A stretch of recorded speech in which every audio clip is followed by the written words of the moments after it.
Alam nyo ba ang mga numerong 1, 2, 5 sa balota ang kailangan nating iboto sa party list kung naniniwala kang kailangang itaguyod ang karapatan ng mga magsasaka? 1, 2, 5. One product, one town. Sa pamamagitan ng pakikipagkonsultasyon sa lokal na pamahalaan, mga miyembro ng local chambers of commerce and industry, mga kooperatiba at kinauukulang ahensya ng pamahalaan, maglalatag ang agri ng isang programa para sa isang pangunahing produkto o sektor.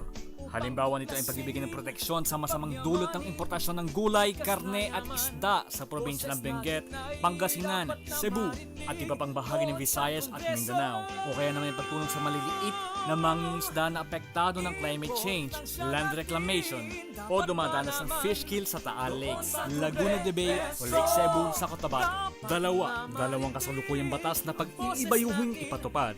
Sa unang taon ng panunungkulan ay pag-iibayuhin ang pagpapatupad ng dalawang batas na kulang sa ayuda.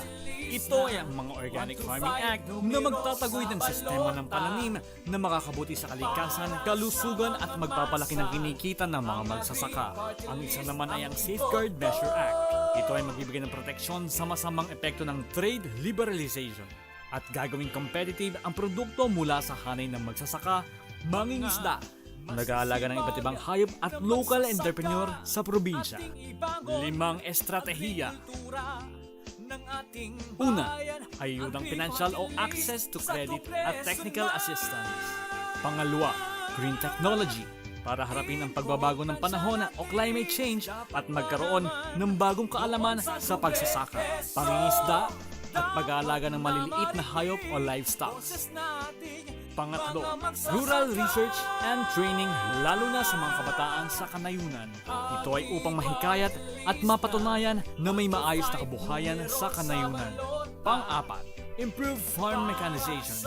At pang-lima, magkakaroon ng representative ang Agri-Party List na magiging boses ng mga magsasaka sa Kongreso.